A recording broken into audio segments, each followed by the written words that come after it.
te souhaite la bienvenue. Aujourd'hui, on va parler du sujet des enfants précoces, des enfants surdoués.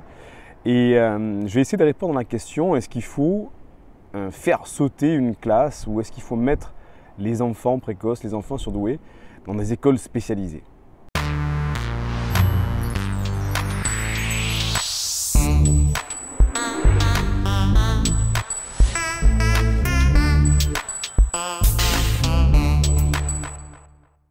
Alors je te souhaite la bienvenue, je suis Siegfried C. Je suis neurothérapeute et j'accompagne les hauts potentiels à s'épanouir avec leur douance. En tout cas, c'est ce que j'essaye de faire.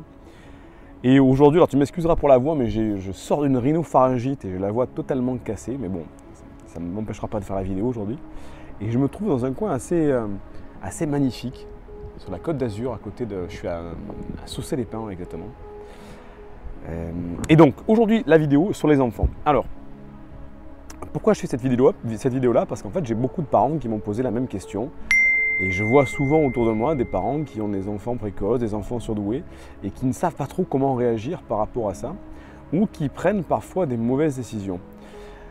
Avant de commencer, petite mise en garde, quand on doit prendre une décision en tant que parent, il ne faut pas appliquer ce que fait tout le monde.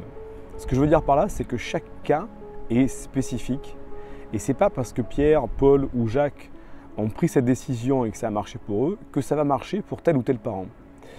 Là où je veux en venir, c'est que parfois je vois des parents qui disent oui, ben alors voilà, moi je veux que mon enfant saute de classe, ou alors je veux que mon enfant, je veux le changer d'école, ou alors je vais en déscolariser, enfin pas déscolariser, mais je vais enlever mon enfant du système de l'éducation nationale et je vais lui faire des cours par correspondance.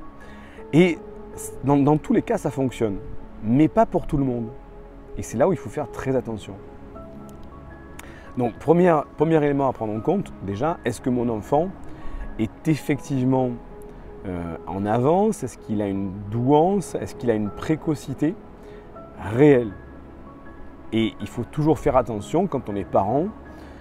On aime nos enfants, on veut toujours le meilleur et on va avoir parfois une vision déformée et c'est très difficile en tant que parent d'avoir une objectivité sur ses enfants. Donc on est là pour lever des suspicions, se dire tiens, est-ce que mon enfant ne serait pas précoce, surdoué? J'ai un doute, je ne dois pas me fier en tant que parent à ma seule impression ou après avoir lu juste un livre ou avoir regardé une vidéo. Il faut passer par un spécialiste qui va faire un bilan de détection, un bilan psychologique de l'enfant qui va permettre de voir si l'enfant effectivement a une précocité, une douance ou si ça vient d'autre chose. Parce que souvent les parents partent d'un ou plusieurs constats qui est que leur enfant est dans une sorte de mal-être, il n'est pas très performant en école, c'est un enfant qui parfois est un petit peu hypersensible, donc il est surdoué. C'est pas aussi simple que ça justement, c'est pas aussi simple que ça. Donc, pour revenir à ce que je disais au début, il faut faire dépister ses enfants par un spécialiste. Que ce soit un psychologue qui va lui faire passer un test VISC, ou que ce soit un expert de la douance, un thérapeute qui va lui faire un bilan psychologique. Je vais dire dans l'absolu, c'est pas grave. Mais il faut qu'il y ait un avis extérieur pour que ce ne soit pas un avis subjectif de parents.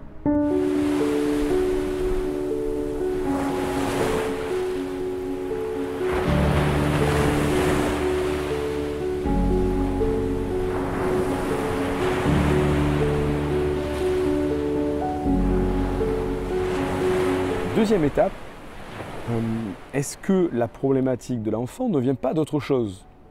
Est-ce que le fait qu'il travaille, qu'il n'ait pas de bonnes notes, est-ce que le fait qu'il soit dans un mal-être, c'est pas une autre problématique? Troisième élément à prendre en compte, c'est dans quel état psychologique se trouve mon enfant?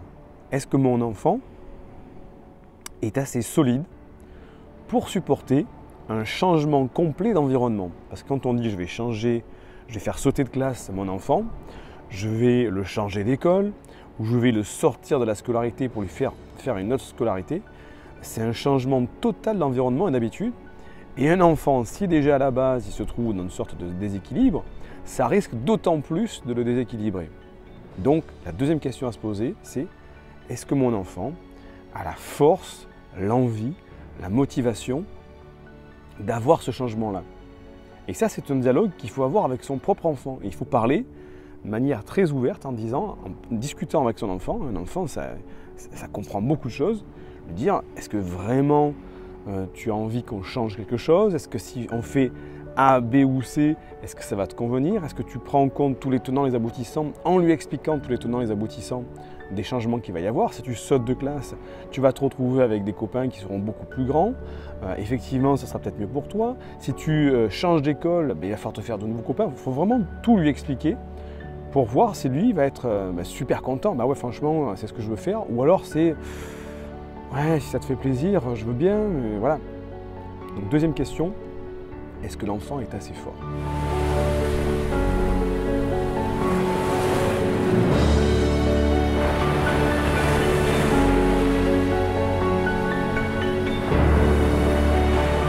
Troisième question à se poser, c'est est-ce qu'en tant que parent, j'ai la capacité de suivre mon enfant dans ce changement de situation?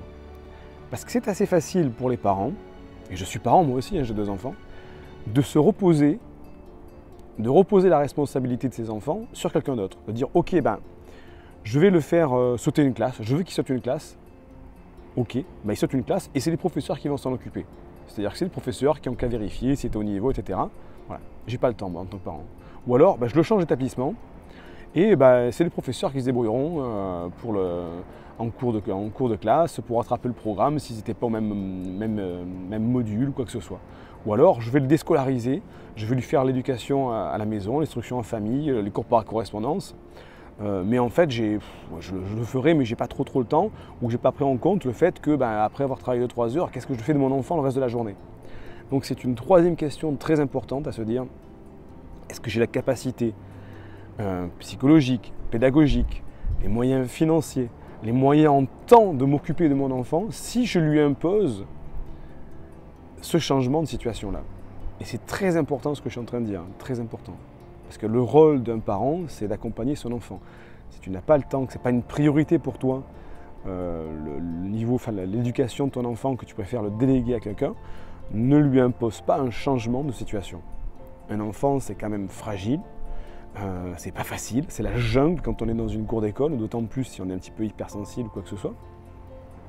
Donc, attention, il faut te dire, ok, je vais lui demander de changer de situation, est-ce que je vais avoir le temps de l'aider le soir quand il va rentrer à la maison, qu'il va me demander de faire les devoirs en plus ou les trucs qu'il doit rattraper, s'il doit rattraper le programme, est-ce que j'ai le temps de l'écouter le soir quand il va me dire qu'il il faut que ça se passe pas très bien parce que les copains sont plus grands, etc., qu'il a besoin de parler à quelqu'un? Est-ce que tu as le temps? Est-ce que tu as l'argent? Parce qu'effectivement, tu peux être amené à l'amener dans une école spécialisée, une école privée, une école Montessori, une école Steiner. Là, c'est des écoles privées, il faut pouvoir les payer. En argent aussi, parce que si tu décides de déscolariser ton enfant, enfin de le sortir du système de l'éducation nationale, eh bien, il va falloir lui trouver des activités à ton enfant, parce que tu peux pas lui faire 8 heures de cours par correspondance par jour, c'est pas possible. Et puis toi, tu dois travailler aussi, donc il va falloir quelqu'un pour le surveiller, pour le garder, pour lui faire des activités, donc ça coûte de l'argent aussi. Et est-ce que tu as la motivation, la pédagogie, la psychologie pour t'occuper de ton enfant, lui faire des cours sans s'énerver, lui expliquer de différentes manières, avec différentes pédagogies, prendre le temps de discuter avec ton enfant réellement. Et tout ça, c'est pas inné pour tout le monde. Ça s'apprend, bien sûr, mais c'est pas en se disant, tiens, moi j'ai décidé que mon enfant, il doit changer de classe, il doit sauter, je le sors du système de l'éducation nationale. Et après, il faut s'être préparé à ça.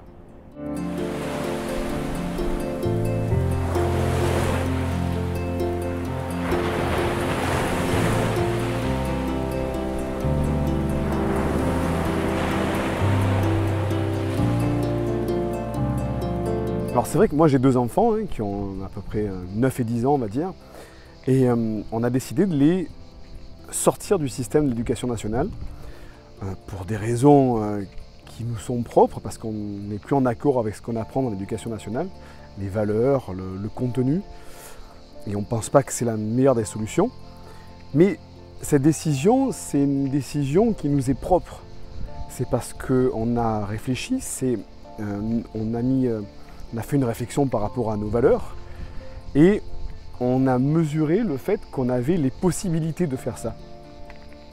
on a un métier qui nous permet de le faire, on a les moyens qui nous permettent de le faire, on a la pédagogie qui nous permet de le faire. Et c'est vrai que cette décision, je ne la recommanderais pas à tous les parents. Je ne dirais pas à tout le monde, mais oui, vas-y, fais comme nous, c'est génial. Sors tes enfants de l'éducation nationale, fais-leur l'éducation toi-même. Parce que, comme je te le disais, c'est compliqué, c'est pas donné à tout le monde de pouvoir éduquer ses enfants, de pouvoir enseigner à ses enfants.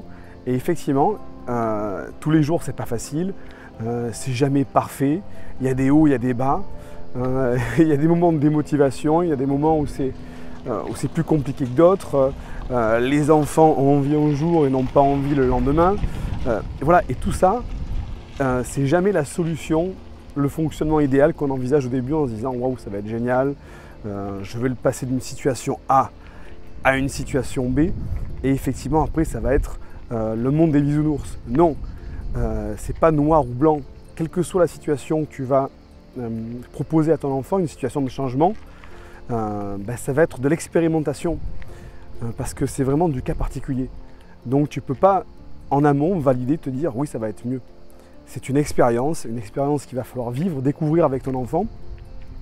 Et c'est pour cette raison-là qu'il faut bien réfléchir, se poser sur une table, autour d'une table plutôt, avec lui, en discuter de manière vraiment très profonde, très réfléchie, et au moins consacrer au moins 1 heure à la réflexion de ce changement-là. Et pas se dire ça comme ça sur un coin de canapé, un coin de table, en se disant tiens, allez, on va décider de le changer et on passe à autre chose. Donc voilà, nous on a pris cette décision-là, mais elle ne conviendrait pas à tout le monde. Donc attention aux discussions entre parents, de personnes qui disent oui mais nous on a fait comme ça, vas-y fais comme nous, ah ben tiens il y a un tel, il a fait comme ça avec son enfant, vas-y fais pareil, ça marche. Attention, chaque cas est différent.